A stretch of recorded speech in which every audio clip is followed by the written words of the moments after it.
Nous sommes dans le 14e arrondissement à Paris, dans une maison ancienne qui a été complètement restaurée. À l'occasion de cette rénovation, ce lieu s'est vu doté d'un système complet de domotique.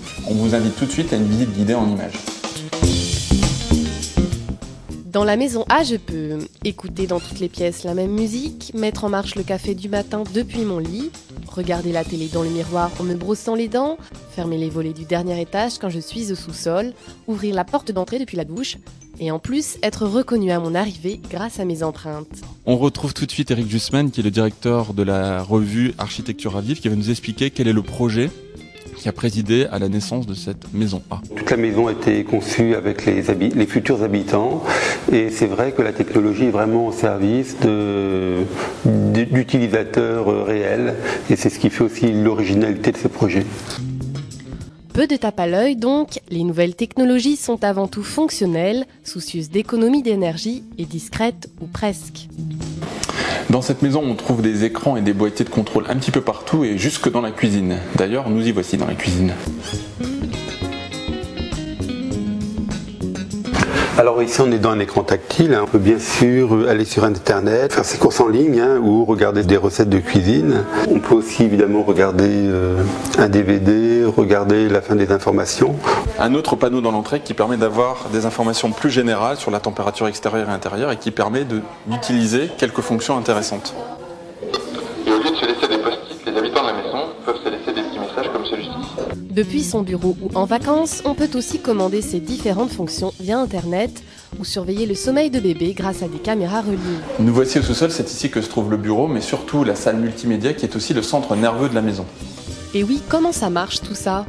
L'ensemble des fonctions de la maison repose sur deux infrastructures. Premier système, le système TEBIS de Hager, qui est une installation électrique évoluée.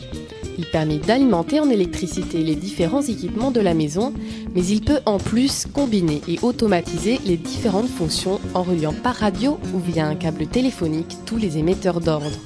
Par rapport à une installation traditionnelle, le surcoût est de 10 à 20%. Deuxième système, la solution de câblage Symfony de Casanova. Il est le support du réseau VDI pour voix, données, images qui transporte les données multimédia.